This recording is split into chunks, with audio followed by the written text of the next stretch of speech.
Hey everyone, how are you all? Welcome back to the Son of Wits. And today, in the same series of major literary periods, we are going to start with another topic. And आज का जो topic है वो है metaphysical chapter 2।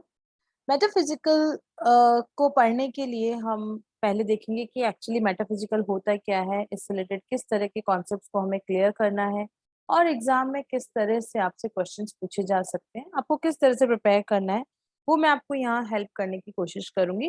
So let's get started. तो first of all will see what is metaphysical.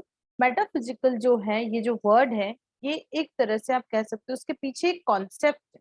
कैसा? Philosophical concept ना, दार्शनिक। ये लिटरेचर के अंदर यूज किया गया है इस बात को बताने के लिए that the things are beyond the description of physical existence. वो चीजें जो फिजिकल एग्जिस्टेंस के परे हो, यानी वो चीजें जिनको आप जानते हो, देखते हो, उनसे हटकर कोई चीज, कोई कॉन्सेप्ट है, उसे हम मेटाफिजिकल कहेंगे। ठीक है, तो वैसे ये एक फिलॉसफी का टर्मिनोलॉजी है, बट यहाँ लिटरेचर के कॉन्सेप्ट में यदि हम पढ़ते हैं तो हमें ये समझना होगा कि मेटाफिजिकल उन बातों को कहा जाएगा जो कि फिजिकल एग्जिस्टेंस है ना, भौतिक रूप से परे हो कोई चीज, तो उसको डिस्क्राइब करने के लिए हम ये कॉन्सेप्ट लेके आते हैं फिलॉसफी में, और यहाँ हमारे लिटरेचर में हम मेटाफिजिकल को देखते हैं। Okay, so now will see that literature के कॉन्सेप्ट में यदि देखें तो इसका यूज कहाँ हुआ है। तो मेटाफिजिकल का यूज लिटरेचर में कहाँ पर होता है? पोएट्री के अंदर। जो कविता है, काव्य है, पोएट्री, उसके अंदर मेटाफिजिकल जो कॉन्सेप्ट है वो यूज किया जाता है। यानी कि आपको पता होगा कि मेटाफिजिकल इन द पोएट्री के अंदर हम बहुत सारी चीजें इमेजिनेशन से भी परे, like something which is not easy to imagine, तो वैसी चीजें हम यहाँ पर यूज करते हैं। It is a type of poetry written during the 17th century. तो इससे पहले हमने रेनेसांस देखा था जो कि एंड हो रहा था 17th सेंचुरी में, और अब उसके बाद नेक्स्ट है मेटाफिजिकल, जो जिसका टाइम पीरियड है somewhere around 17th century. Okay, so etymologically यदि हम देखें तो मेटाफिजिकल का मतलब क्या होता है, एक क्वेश्चन यहाँ से बनता है। दो वर्ड से इसका कॉम्बिनेशन बनता है, मेटा एंड फिजिकल, मतलब beyond the existence of the physical world.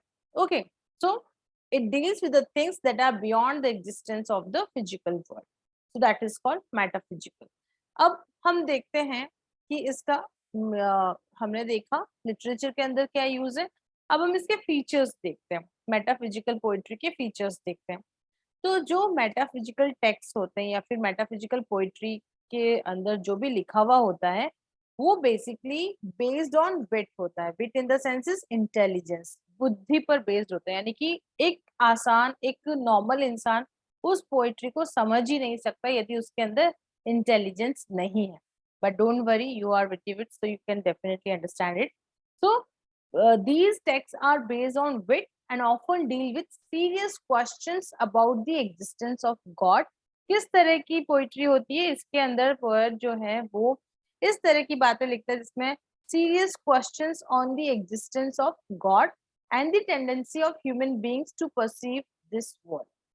In topics पर तो क्वेश्चन बनता है कि मेटाफिजिकल टेक्स्ट जो होते हैं वो किस पर, किस तरह के क्वेश्चंस को लेके आते हैं, फिर थीम क्या होती है। Okay, so you can get it, you can get two answers here.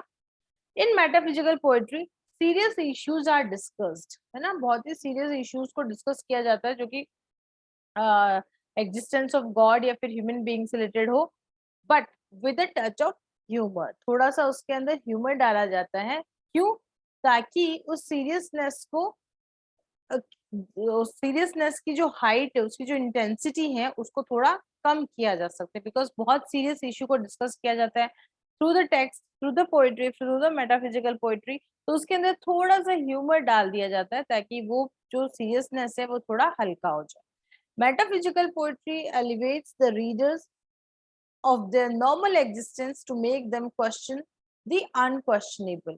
यानी कि ये क्या करती है, जिस पोइट्री को जो रीडर पढ़ रहा है मेटाफिजिकल पोइट्री को, तो वो उनके नॉर्मल एग्जिस्टेंस से उसको थोड़ा सा बाहर लेके आती है, उसे थोड़ा सा ऊपर उठाती है, ताकि वो ऐसी चीजें जो कि अनक्वेश्चनेबल हैं वैसी चीजें उन रीडर को पूछ सके।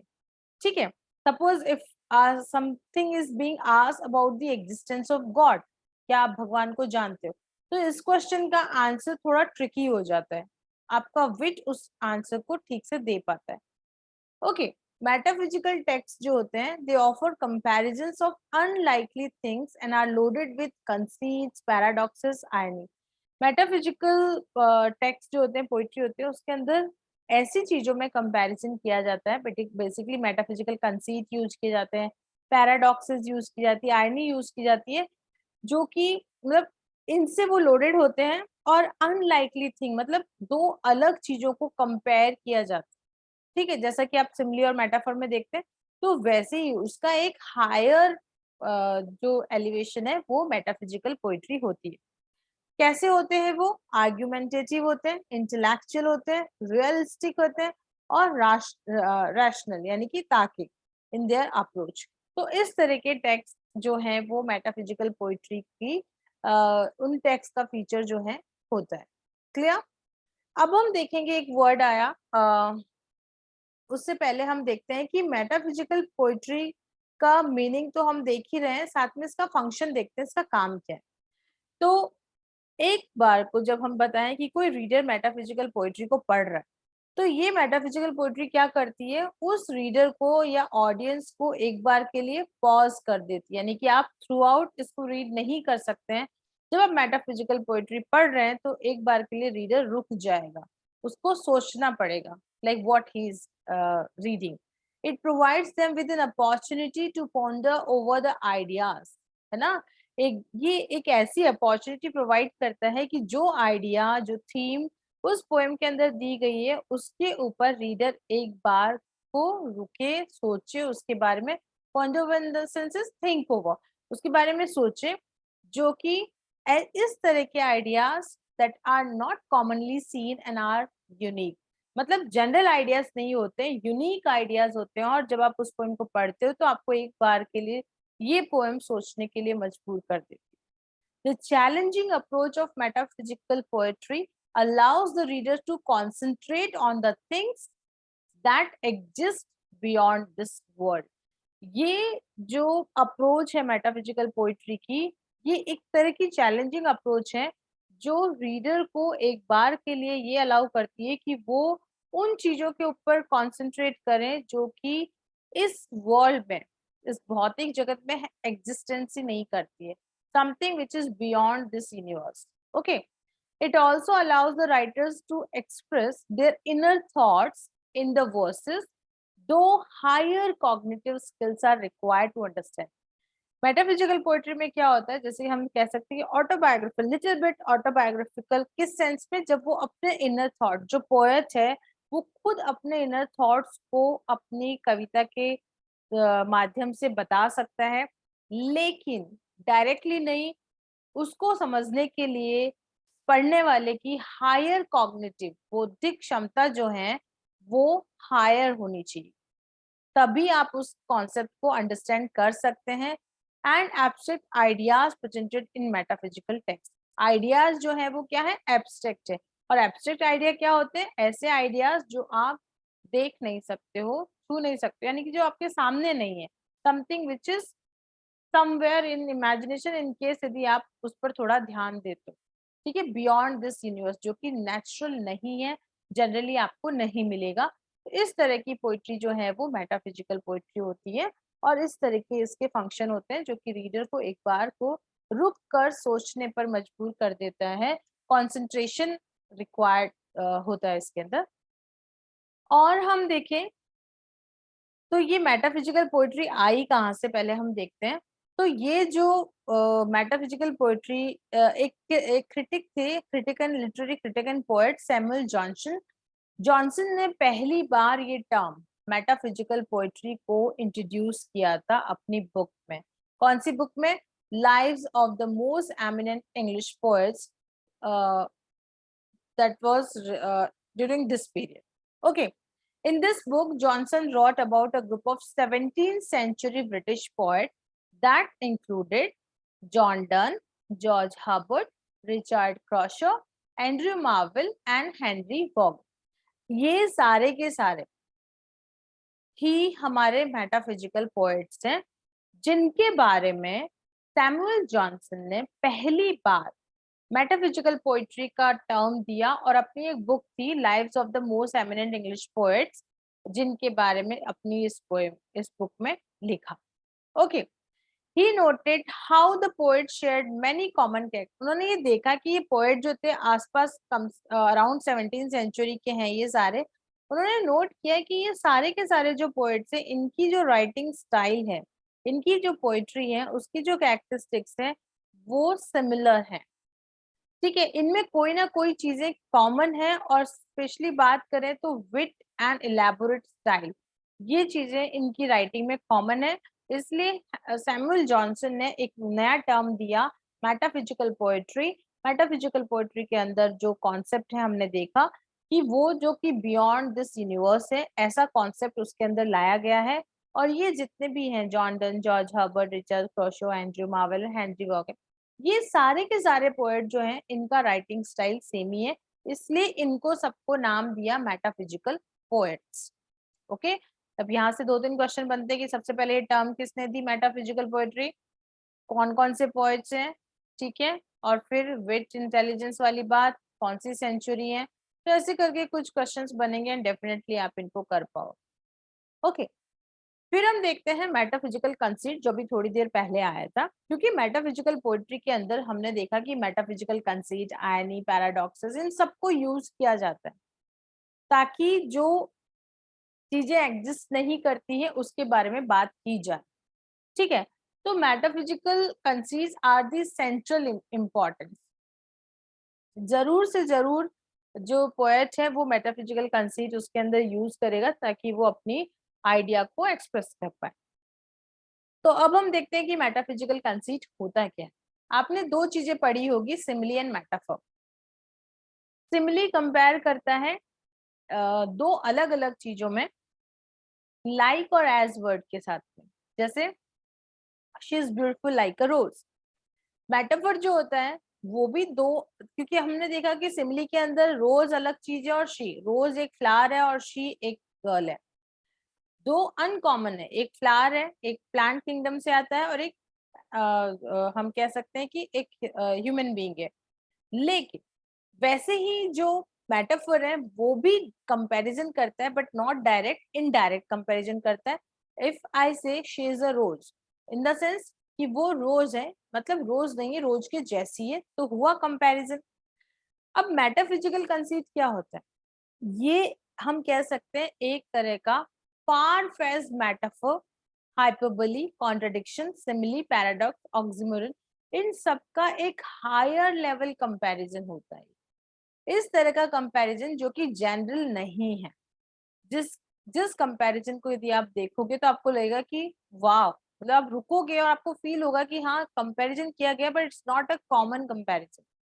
So metaphysical conceit is usually classified as a subtype of metaphor, okay, an elaborate and strikingly unconventional or supposedly far-fetched metaphor, hyperbole, contradiction, simile, paradox और oxymoron. तो इस तरह का एक फार फेज्ड इसके अंदर कंपैरिजन यूज किया जाता है जो क्या करता है, उस रीडर को शॉक में डाल देता है, एक पल के लिए उसको हिला देता है ना. बाय द ऑब्वियस डिसिमिलैरिटी, उन दो चीजों के अंदर कंप्लीट डिसिमिलैरिटी होती है. डिस्टेंस बिटवीन और स्टनिंग इनकम्पैटिबिलिटी. आप देखोगे कि जिन दो चीजों को पोएट ने कंपेयर किया है मेटाफिजिकल कंसीट के थ्रू, वो एक दूसरे से बिल्कुल अलग है ना, बट फिर भी they are not at all compatible, पर फिर भी पोएट उनको कंपेयर कर देता है. दो ऐसी चीजें जो हम सोच भी नहीं सकते कि हम इसे कंपेयर कर सकते हैं, बट मेटाफिजिकल कंसीट के अंदर पोएट उनको कंपेयर कर देता है. और जब आप रुकोगे और सोचोगे तो आपको लगेगा कि हाँ, यस, वी कैन कंपेयर. तो उससे हम मेटाफिजिकल कंसीट कहते हैं. इसका बेस्ट एग्जांपल है जॉन डन की एक पोएम है वैलेडिक्शन, फॉरबिडिंग मॉर्निंग, जिसके अंदर क्या होता है कि जॉन डन है वो दो सोल यानी कि दो लवर को टू सोल्स इन लव, यानी कि लवर्स को कंपेयर करता है on a geometers compass. Compass क्या होता है, यदि आपने देखा हो तो हम ज्योमेट्री में एक इस तरह का डिवाइस यूज करते हैं जहाँ पे इधर पेंसिल लगाते हैं और यहाँ पे लाइक एक पेंसिल यूज की जाती है, देन दिस कंपास एक सर्कल बनाने में ऐसे कुछ हमने यूज किया था। तो इसकी जो दो लेग्स है, इन दो लेग्स को वो दो सोल बताता है, लवर बताता है, दैट कि वो अपना अपना काम कर रहे हैं but they are connected. Okay, तो उस तरह से मतलब वी विल फील कि हम लवर्स को बर्ड से, किसी और चीज से, pair of anything we can compare but not with a compass. ठीक है, तो इस तरह के कंपैरिजन को हम मेटाफिजिकल कंसीट कहते हैं, जो कि मेटाफिजिकल पोइट्री में यूज किया जाता है ताकि रीडर जो है, यदि उसके अंदर इंटेलिजेंस नहीं है, इंटेलिजेंस इन द सेंसेस, यदि उसको कंपास का यूज नहीं पता है तो वो उसको कभी भी कंपेयर नहीं कर सकता, सिंपल सी बात है। ओके, अब हम देखेंगे इन शॉर्ट कुछ चीजें वाइंड अप करने के लिए कि मेटाफिजिकल पोइट्री है ना, वो रीड करने के लिए तो है लेकिन विद एन ओपन माइंड, यानी खुला दिमाग होना चाहिए आपके पास बुद्धि होनी चाहिए मेटाफिजिकल पोइट्री को पढ़ने और समझने के लिए। इफ यू डोंट हैव, तो आपके लिए वो पोइट्री सेंस नहीं रखती है। It is not purposely trying to convince readers to think in a certain way, but it provides a new way of thinking. मतलब ये जो पोइट्री है ये रीडर को कहती नहीं है कि तुम मुझे पढ़ो और मतलब इस पोइट्री को, इस ऐसी कविताएं पढ़ो और तुम्हारे सोच बदलो, बट ये इस तरह की पोइट्री होती है कि इसको पढ़ के ऑटोमेटिकली आप नई चीज, आपकी थिंकिंग का नया रूप सामने आता है। ओके, मेटाफिजिकल पोएट्स जो हैं they are highly intellectual and people of learning. बहुत ज्यादा इंटेलेक्चुअल जो भी पोएट्स हमने नाम लिए, दे वर वेरी इंटेलिजेंट। उनको तभी उन्होंने इतना स्मार्ट कंपैरिजन किया होता है। Okay, readers mind open up, their area of thinking expands and they awaken by their writings। ठीक है, तो रीडर का माइंड जो है उसको खोल देते हैं, दिमाग खुल जाता है, थिंकिंग ऑफ द रीडर वो एक्सपैंड हो जाती है कि अच्छा कंपेयर से हम लवर को कंपेयर कर सकते हैं। Okay, so the challenging approach of such poetry develops the concentration of reader. हमने पहले भी पढ़ा कि इसकी वजह से रीडर का जो कंसंट्रेशन है वो बढ़ जाता है, क्योंकि वो कंसंट्रेट करेगा तभी वो पोइट्री को समझ सकता है और इस फिजिकल वर्ल्ड के परे बियॉन्ड जाके सोचने को ये पोइट्री मजबूर करती है। It also permits the poet to state the inner thoughts, जैसा कि हमने पहले भी देखा, थ्रू हायर कॉग्निटिव स्किल्स, है ना, उच्च बौद्धिक कौशल जो है, क्षमता, वो रिक्वायर्ड होती है to digest the abstract ideas. वो एब्स्ट्रैक्ट आइडियाज जो कि आपके सामने नहीं है, उनको समझने के लिए, उनको पचाने के लिए आपके पास बुद्धि होनी चाहिए। यदि सिंपली मैं कोई एग्जांपल दूं तो आप कहोगे ऐसा पॉसिबल ही नहीं है, नहीं ये भी कोई बात हुई क्या। But if you have the wit, intelligence, तो आप उसको समझ पाओगे, उसको कंपेयर कर पाओगे, उसको इंटरेस्ट ले पाओगे उस पोइट्री में। Okay, then we will see that who all are the metaphysical poets। हमने देखा John Donne, Henry Vaughan, George Herbert, Richard Crashaw and Andrew Morgan. One by one हम थोड़ा थोड़ा इनके बारे में देखेंगे, क्योंकि एग्जाम में कुछ ना कुछ पूछा जा सकता है। एक क्वेश्चन तो यहीं से होता है, मेटाफिजिकल पोएट्स कौन कौन है, कौन सी सेंचुरी एंड ऑल। सबसे पहले आते हैं जॉन डन, सबसे पहले आते हैं, और he is the father of metaphysical poetry. किसने इंट्रोड्यूस किया, लाइक किसे हम फादर कहेंगे, जॉन डन को इंट्रोड्यूस किया ये टर्म सैमुअल जॉनसन ने, बट फादर जॉन डन है। he is the most influential metaphysical poet। His personal relationship with spirituality is at the center of most of his work, क्योंकि इसके अंदर spirituality को लिया गया है, and the psychological analysis and sexual realism of his work marked a dramatic departure from traditional gentle prose। Okay, so basically John Donne जो है उसे हम उन्हें हम फादर ऑफ मेटाफिजिकल पोइट्री इसीलिए कहते हैं क्योंकि उनकी जो राइटिंग है, उनकी जो पोइट्री है, उसके अंदर उन्होंने भर भर के मेटाफिजिकल कंसीट और कॉन्सेप्ट लाया है। उनके वर्क में से collected in satires and in songs and sonnet was released in an era of religious operation. Holy sonnets contain many of Donne's most enduring poems. तो इनके वर्क आप थोड़ा सा देख लेना और डिटेल में. इसके बाद हम बात करेंगे नेक्स्ट पोएट की जो है, और हाँ, इनका जो टाइम पीरियड है 1572 टू 1631. ओके, तो आप देख सकते हैं कि ये है 17th century. George Herbert, he is recognized as a pivotal figure, enormously popular, deeply and broadly influential, and arguably the most skillful and important British devotional lyricist.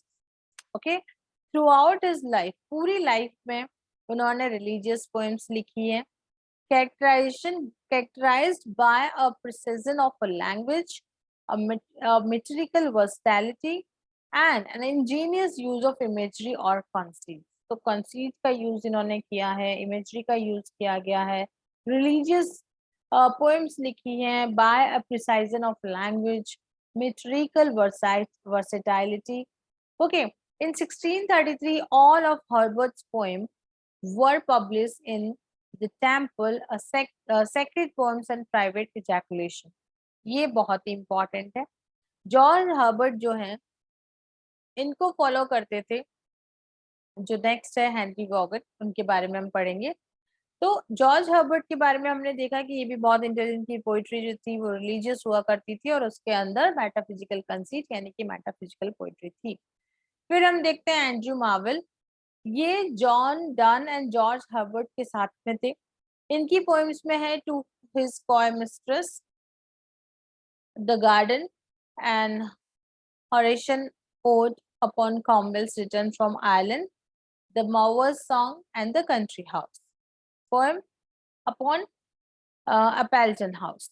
तो इस तरह से कंट्री हाउस पोएम है ये, बेसिकली मतलब village basis को दिखाते हुए. Upon Appleton House, Marvell's most celebrated lyric था to his coy mistress, combines an old poetic conceit, the persuasion of the speaker's lover by means of carved-in philosophy, with Marvel's typically vibrant imagery and easy command of rhyming couplets.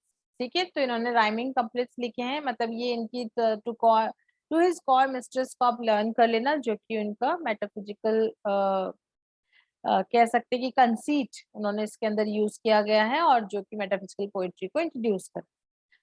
इसके अलावा भी इनके बहुत सारे work है जिनके अंदर इन्होंने सटायर और रिलीजियस थीम्स को लिया है. ये सारे वर्क आपको इनके ध्यान में रखने हैं, एग्जाम में क्वेश्चन पूछा जा सकता है.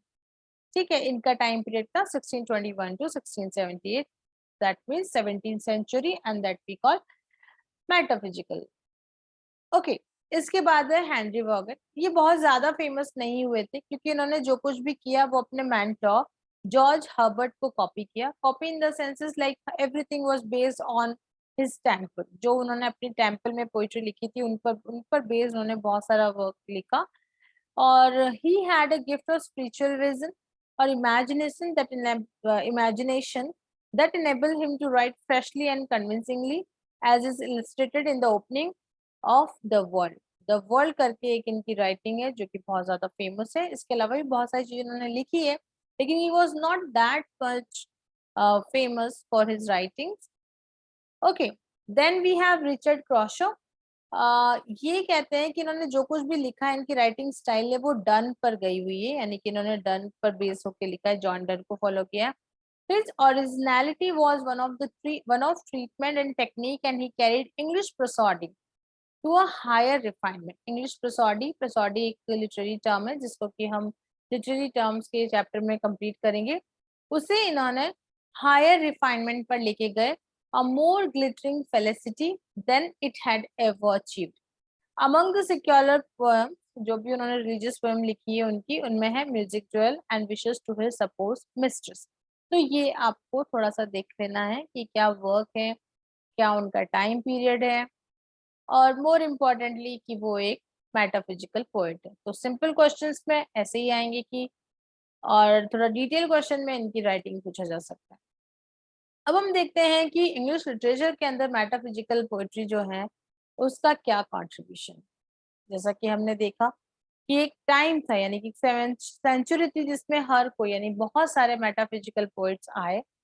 तो इसने क्या किया, एक तरह से रिलीजियस पोइट्री, बेसिकली आप देखोगे कि रिलीजियस पोइट्री का टाइम था, nature poetry, Donne, Herbert, Crashaw, Vaughan and Traherne are the most prominent among the religious poets in English. Metaphysical poets also contributed a lot in the field of love poetry, nature poetry, love poetry में भी इनका बहुत बड़ा योगदान था. Their contribution in love is quite considerable and holds an important place in history of English literature. The ruggedness and vulgarity in versification and diction by metaphysicals also made a remarkable service to English poets to realize them that mere smoothness of numbers does not make a poetry marked as perfection, but there are also other factors that can make a great poetry. तो great poetry को लिखने के बहुत और भी बहुत सारी चीजें हैं जो कि मेटाफिजिकल पोएट्री के थ्रू ये साबित होता है. ओके, तो इस तरह से ये कंट्रीब्यूशन था इंग्लिश लिटरेचर में, जो कि आप देख सकते हैं. फिर हम कुछ इंपॉर्टेंट वर्क देख लेते हैं, प्रोमिनेंट वर्क. जॉन डन का देखते हैं पहले, द फ्ली. फ्ली के अंदर आप देखोगे कि एक फ्ली जो है, एक मच्छर, दो लवर्स को बाइट कर लेता है. तो कहते हैं कि ये दोनों एक दूसरे से सिमिलर नहीं है, लेकिन उस मच्छर ने क्योंकि दोनों को काट लिया है, तो नाउ दे आर लाइक उनका जो बॉन्डिंग है इज बीइंग मोर स्ट्रॉन्ग. तो इस तरह से कंपैरिजन किया जाता है. The sun rising, a valediction, जिसका मैंने आपको फॉरबिडिंग मॉर्निंग अभी बताया, कंपस वाला example. Death be not proud by John Donne. Okay, then The Collar, the Play by George Herbert, Retreat by Henry Vaughan, Definition of Love to His Coy Mistress by Andrew Marvell. Questions यहाँ से बन सकता है कि इनमें से कौन सी poem किसकी है एंड ऑल. तो ये 5-6 जितने भी पोइट्स हैं इनको आप थोड़ा डिटेल में देख लो, आपके पास टाइम है तो थोड़ा और रिसर्च करके इनके ऊपर आप नोट्स कैरी कर सकते हैं ताकि आप बेहतर से बेहतर मार्क्स ला सकें. Clear? So this was all about metaphysical poetry, and I hope each and everything I have covered and कहीं ना कहीं आपको चीजें समझ आ गई होगी. इन केस फिर भी आपको लगता है कि it's not clear at all, you can try again. एक बार और आप इसे पढ़ें. एक बार पढ़ने से आपको नहीं समझ में आएगा डेफिनेटली, बिकॉज फर्स्ट टाइम आप पढ़ रहे हो. Might be history of English literature को पढ़ने के लिए आपको 1 या 2 रिविजन रिक्वायर्ड है, और फिर बाद में एमसीक्यूज प्रैक्टिस करके आप बेटर बन सकते हैं. So thank you so much for watching this video, and we'll see in the next one. Okay, so see you all.